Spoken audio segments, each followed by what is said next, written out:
Ai, que horror! Ah, isso aí não é François não, isso aí é italiano. É italiano. O teu é francês. O teu é francês.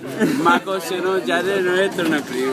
Entendo, 17, 36 alunos. Quando não contar essa porra, É um cuore di metallo senza l'anima. È un freddo del mattino grigio vegetale. A scuola, banche forti e macchine dentro me. È dolce sul respiro fratto in seringue. Distanza non è fidetti.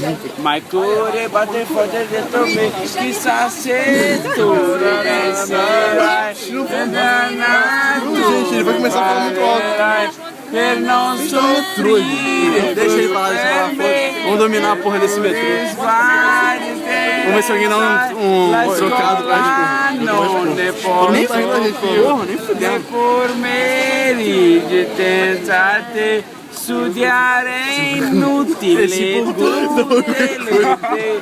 affollano sul non è possibile dividere la storia di noi due. Ti prego, aspettami, amore mio. É muito italiano. Caralho, mudou? Tá filmando? Que raiva de você, Ai, você Pedro, lembra me muito passa bem. por favor. Ah, muito obrigado. Gostei, cara. Gostei. No francês. Caraca, você é muito italianinho. É. Parabéns. Quando eu fui pedir o Parabéns, passaporte tá muito italiano, eu cantei essa música. E aí me deram. Será que prestou atenção? Rio, viado. Você mandou muito bem. Você tirou onda na França do então. Caralho, a boca dele. E você me salvou, que eu tava puxando uma parada que tipo ia morrer certo, gerando esse boladão. Então vamos cantar. Canta outra. Não, para não se esfogar não, acho melhor você morrer assim. Não, é verdade, melhor morrer bem. É igual eu morrer. Não, vai, agora vai. Não, aproveita. Não tem aquela.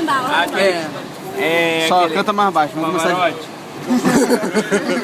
Aí você quer exagerar. Onde é que a gente tá? Tem aquela música do Pavarotti que ele... Vamos cantar em português, vamos cantar em português.